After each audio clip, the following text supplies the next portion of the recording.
when it comes to my relationship with God, I am allowed to start over as many times as I need to, because that's what grace is, and that's who He is. Hello everybody, welcome to Speakvotomi. Thank you so much for joining me. If it's your first time here, you're absolutely welcome. Once again, this is a place and platform where we chat all things life. And I know I haven't been here for a minute, but I'm back now, and I have a question for you. Today I'm asking you, how are you? I'm not asking in the way that you respond to everyone and anyone that is asking you that question, where you shrug your arms and say, no, I'm fine, I'm okay. But I'm truly asking, how are you? And I'm hoping this is going to be a time wherein we can sit back and just introspect and do a little bit of reflection on our own lives and our own, individual selves, and ask ourselves, how are we truly doing? And for me, let me start off academically. Academically, things have been challenging. The jump between undergrad and honors has really been so much in terms of the requirement, the expectation. Never having done a dissertation before, a thesis before, and having to compile that. So basically reading multiple articles a day so that I can, do research on it, further research, or add that research to my thesis. That has basically been a lot, but also the level of work that is required. I wrote an exam, a few weeks ago, and literally after writing that exam, I remember just shutting my laptop, crying, and then falling asleep because it really was that tough. And when the mark came back, it was a decent mark. It was 65%. Obviously coming from, being a cum laude graduate and wanting to attain that once again this year, I had to come to terms with the fact that the mark was not what I wanted, but also at the very same time, I really was shocked that it was as high as it was, because the way I was feeling after that paper, I didn't even think I'd get the mark that I got. So I was truly grateful for that, and I took it with a pinch of salt. In fact, I took it with a whole lot of gratitude, because you know what, it honestly could have been worse. And yeah, so I guess I also had to lower my expectations for myself, but also I don't even think of it as lowering my expectations for myself, but I needed to treat myself with grace. Yes, graduating cum laude last year was great. Knowing that I'm not going to be able to do that this year, it did hit a little bit, but also at the same time, I needed to acknowledge that I'm not at the same place that I was last year, and that I'm still in honors. I still have a chance to give it my best shot. So that's how I'm going to be looking at that. Obviously, it wasn't easy arriving at this place that I am, and this place of peace.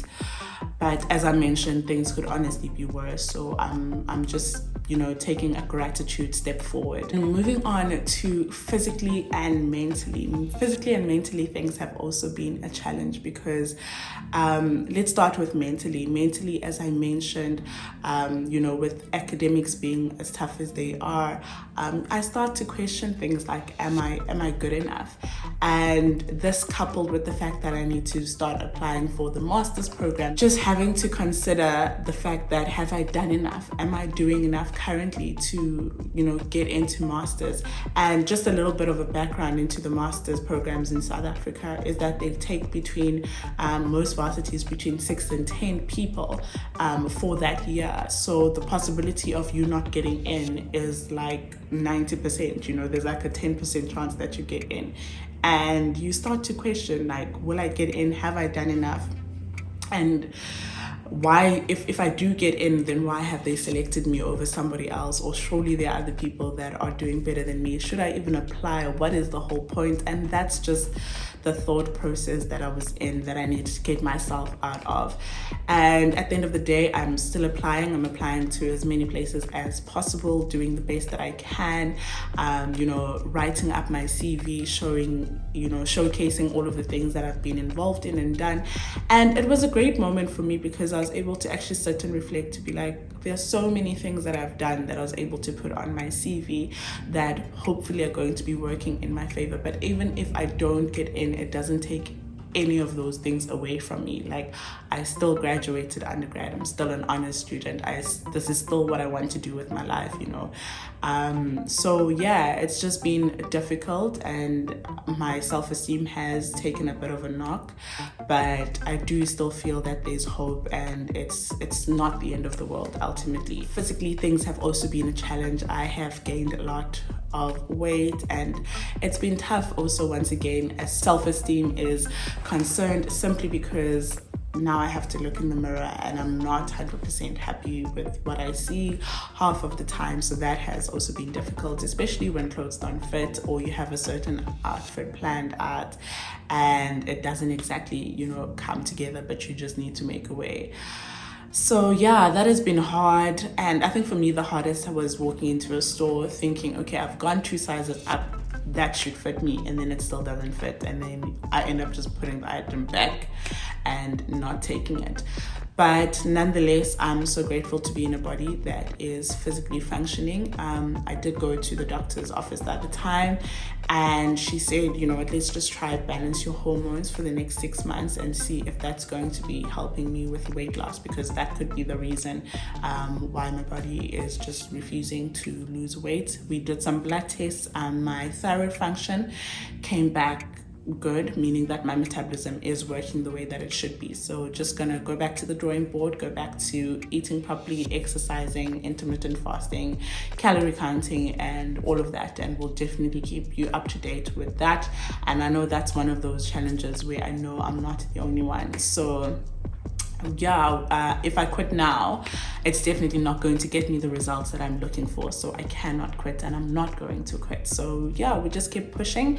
And truth of the matter is, it's 5 months down and there's still another 7 months left of this year. So there is more to be done. I'm still breathing. I still have a pulse in me. So there's something that I can still definitely do. It definitely is not the end of the world. And moving on to socially, I think is the one era of my life where I am thriving the most. God really has blessed me with some amazing people that I have in my corner, by my side, and I'm truly grateful for that. I mean, romantically, he could do a bit more. I mean, God, I hope you're listening. Romantically, he can do a bit more. But in terms of friendship, in terms of family, I really believe that I have been able to experience the most purest forms of love. My grandmother loves me to bits. My family just loves me. My friends, some of my church siblings as well, they just see me for who I am, and they just love me because I exist, not because I've done certain things, or I've said certain things. And sometimes I'm like, how can you love me in such an imperfect moment? But they still do. So for me, I'm so grateful for that. And looking back, I'm even more grateful because it's something that especially in friendships, that there was a time in my life where I just felt like I'm so alone. There's nobody that I can pinpoint and say, oh my word, this is my friend. And to move from that space to the place that I'm in now, sure, that is just a blessing and a half. God has honestly been so good.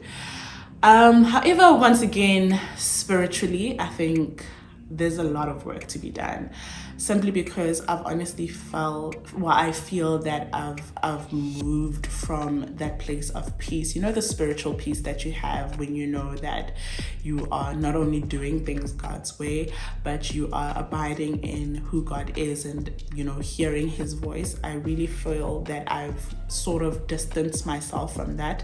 And what gives me peace about all of this, though, is the fact that even if I move or I distance myself from God, he didn't move. He stays exactly where he is. He's always been by my side. So that gives me great peace to say I'm the one that moves. So therefore, because I move, that means that I am the very same person that can take the steps that I need to take, to come back and to be in that space where I'm hearing God's voice clearer, in his word. As often I am praying and I am hearing from him, in every moment. So it's not impossible to get back to that space. And I just, remind myself all the time that, number one, I need to treat myself with grace, because God is gracious towards me. But also at the very same time, when it comes to my relationship with God, I am allowed to start over as many times as I need to, because that's what grace is, and that's who he is. So I'm excited to be getting back on that bandwagon and I'm trusting things are going to be good because God is good. He's been good. You know, come hell or high waters, He's the one constant in my life. So that gives me so much hope. But once again, I'm asking you the question, how are you? Please do sit back, take some time, and actually reflect on how you were doing. And I hope you're going to be able to take the steps that you need to getting back to that place where things were good, or into just taking in and soaking in all the goodness that you are living through right now at this moment. I have missed you so much. So glad to be back on YouTube, hoping that the content will be coming out a lot more. Not promising, but holding up thumbs. But nonetheless, have yourself a fantastic whatever day of the week it is. Mwah.